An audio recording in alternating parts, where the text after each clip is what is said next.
Welcome to part 7 of the new imperialism. Now we're going to talk about dividing Africa and Asia.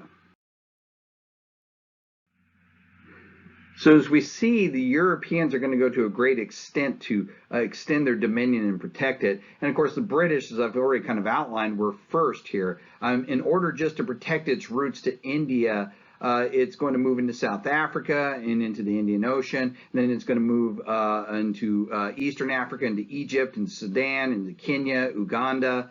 And by 1900, the British Empire is going to include 1/4 of the world's landmass and 1/5 of the world's population, right? And that's not even counting its spheres of influence it's going to build up in Asia, right, in China, right?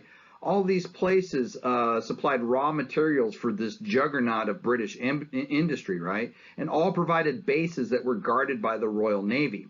So on top of all that, you also had British investment. They invested heavily in Japan, China, Turkey, and even the United States and Central and South America, right? Wealthy Britons made the world their playground. They traveled around as explorers and scientists and tourists and expatriates.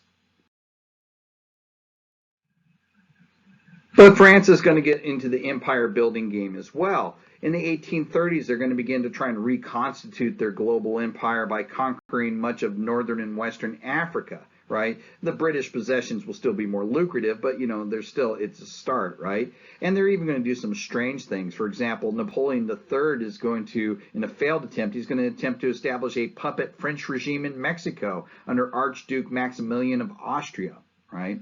France is also going to expand into places like Madagascar, and then after World War I, Syria, and finally into Asia, right? They're going to create some holdings in Southeast Asia that they'll call French Indochina. It was formed in 1887 out of the regional provinces of Laos, Cambodia, along with Tonkin, Annam, and Cochin. Later, of course, this is going to make up the three nations of Laos, Cambodia, and Vietnam, which is going to serve as a pretty big problem for the French and then eventually the United States later.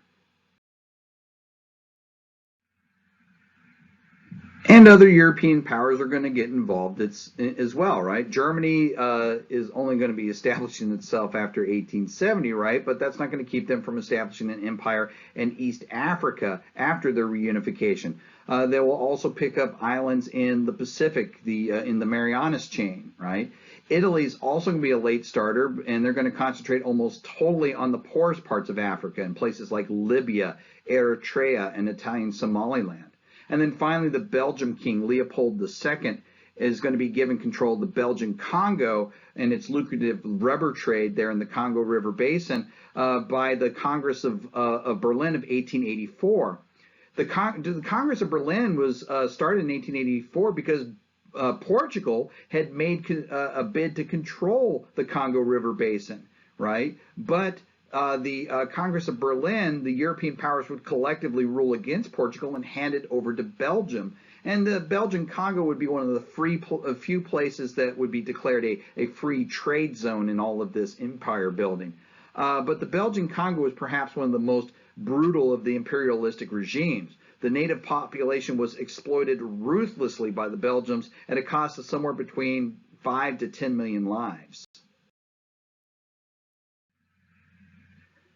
Now, setting aside for the moment the question of whether the Europeans had any right to be in these areas, let's take a quick survey of the effects of imperialism in general, right?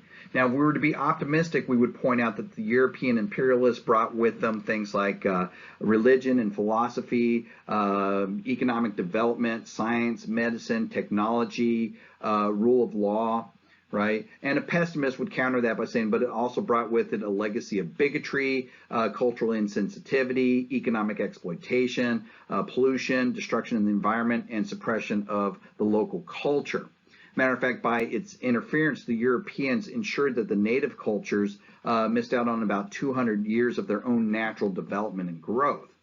And although Europeans certainly brought many good things to the areas that they colonized, one would be hard-pressed to argue that they did it for benevolent or altruistic reasons, right?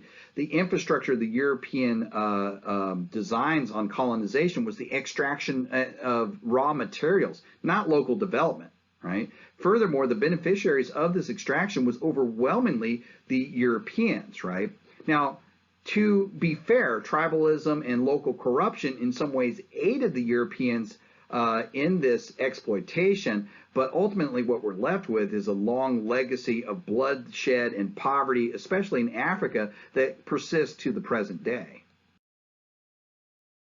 Now, the popularity of this empire building and this empire envy that's caused is actually going to be a long-term cause of the Great War, right? It's going to cause this imperialistic spirit, which is going to lead to nations which normally wouldn't come in conflict with each other to begin to have disputes. For example, during the 1870s and 1880s, the British and the French are going to clash constantly over the Gold Coast and Sudan, right? In the 1890s, Germany is going to actually encourage Dutch Boers who are settled amongst British rule in South Africa to rise up and revolt. In the Middle East, the Ottoman Empire is going to continue to crumble, leaving a power vacuum in which the great powers of Europe are going to attempt to insert themselves. This is going to lead to Russia hoping to expand south, fighting the Crimean War from 1853 to 1856 against Britain, France, Piedmont, Sardinia, and the Ottoman Empire. Right? Russia's advance into the Far East is also going to lead to a war with Japan, the Russo-Japanese War of 1904 and 1905. The scramble for naval bases in the Pacific are going to lead to disputes over places like the Samoan Islands. In 1898 and 1899, the United States is going to dramatically raise the stakes in the Pacific by taking a presence in Guam and the Philippines, having taken them from Spain in the Spanish-American War.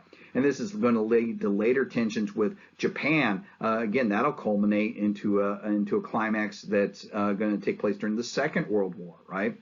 All of these conflicts, though, add to the reasons why the European powers have suspicion and hostility towards their neighbors, right? That empire envy is going to continue to build until it finally has to come to some kind of climax.